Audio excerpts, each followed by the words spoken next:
ini kita akan bahas emiten dengan kode saham Harum, HRUM. Nah, kenapa kita bahas Harum ini? Ya, Apa menarik? Harum ini sebagai informasi bergerak di bidang dulu mayoritas coal, tetapi makin kesini makin banyak nikelnya dia, gitu ya. Dan kemudian dia juga berencana mau buyback lagi nih Pak, sahamnya sebesar di 335 miliar dari 5 Januari sampai 17 Maret tuh. Nah, kejadian lagi nih kayak si PTM kita di Pak. Nah, kalau kita lihat harganya sahamnya dia itu masih kalau kita tarik lurus itu masih mengalami tren penurunan sih, walaupun kayaknya sudah mau berbalik arah sih ya. Justru mumpung jauh-jauh nih, kita lihat ada potensi apa sih di dalam Harum ini gitu ya. Pertama, kalau kita lihat tadi itu dia memang ada exposure kepada nikel, bukan ada lagi, udah banyak gitu ya. Dan kemudian nikel ini Harum ini akan mengoperasikan mesin hilirisasinya dia. Hampir ada 2 rencananya sih tahun ini ya. Gitu. Jadi itu pasti akan mengungkit ini dia pendapatan dan juga pasti juga pendapatan sih ya, akan mengungkit labanya dia. Ya, jadi uangnya sebenarnya harganya turun, tapi kalau kita lihat kita perusahaannya ada potensi naik. Jadi kan nggak matching ya ceritanya gitu ya, makanya menarik dibahas gitu ya. Oke. Nah, harga turun itu memang karena tadi sebabnya itu karena ya ini kalau kita bicara masa lalu ya, karena memang marginnya menurut tajam sejak tahun 2002, makanya investor nggak senang ya harganya, ya ditinggalkan lah harga turunnya.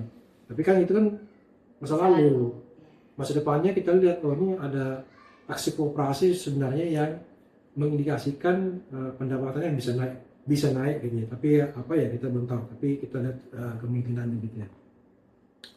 Oke, apa lagi Mas yang menarik? Ya, kalau kembali lagi nih, karena kita sekarang mengcapture bisnis nikelnya dia, gitu ya. Nah kalau kita lihat harga nikel sekarang justru lagi masih di bawah-bawah sih. Memang sih udah agak kayak recovery ya. Tapi kalau lihat secara jangka panjang dari tahun 2022 masih dalam tren turun ya. Tapi kayaknya sih udah kayak mau nembus-nembus gitu ya. Nah yang kalau kemarin kita lihat beberapa hari yang lalu naik terus gitu ya. Itu bukan karena tanpa sebab juga sih Pak, karena memang pemerintah sudah mengurangi ekspornya dia, nikelnya dia, dan mengutamakan dalam bentuk hilirisasinya, produk-produk yang ada nilai tambahnya lah kayak gitu. Jadi tidak mentah saja gitu ya. Iya. Nah kalau kita lihat dari segi pemain sih sebenarnya ada beberapa emiten ya yang bergerak di bidang nikel, ada NCKL, ada NIKL, ada Info. Sebenarnya TIS juga ada exposure-nya di nikel, ada DKF segala macam. Nah di sini saya coba lihatkan beberapa, yaitu ada ini Info, ini NCKL, ini Harum, ini DKFT kalau salah ya, DKFT. Nah jadi kalau kita lihat di sini harga-harganya itu udah pada terbang sih ya. Cuman si DKFC si Harum ini masih belum gitu, masih kamu ketinggalan zaman gitu ya. Apa nggak ada peluang? Nah kalau kita lihat dari sini dari harga, kalau kita bandingkan nih ya, DKFT itu kalau misalnya revenue-nya dia itu kita asumsikan saat ini 2026 itu bukan asumsi, ini disetahunkan gitu 1,7, naik marginnya 35. Maka dan sekarang harganya market cap-nya 4,2 triliun, itu berarti setara dengan market cap per EBIT. Kita pakai EBIT ya, karena mungkin ada pajak segala macam, ada depresiasi yang mungkin beda-beda.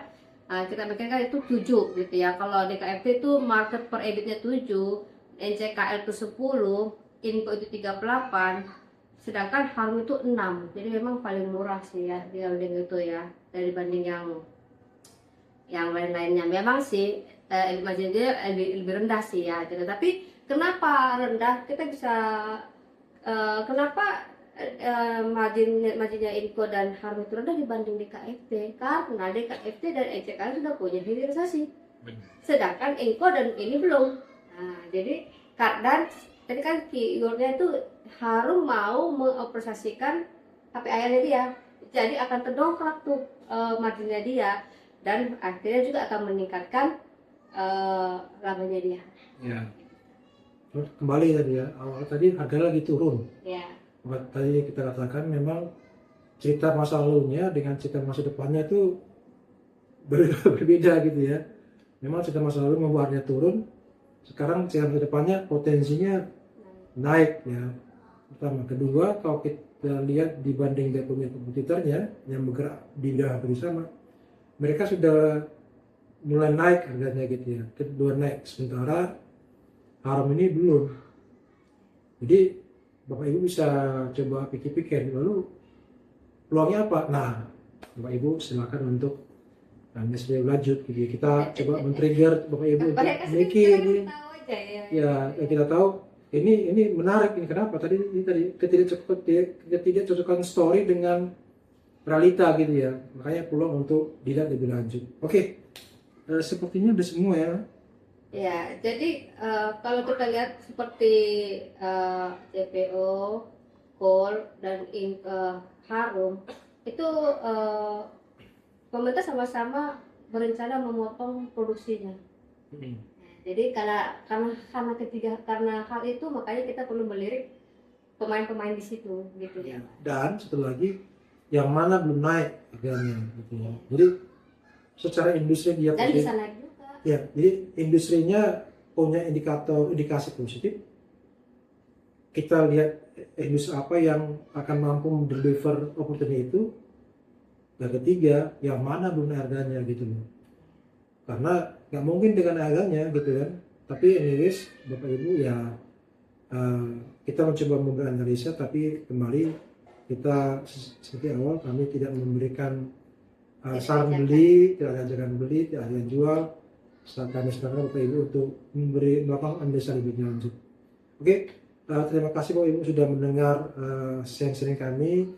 Harapan kami Bapak Ibu kita akan ketemu lagi di pertemuan berikutnya.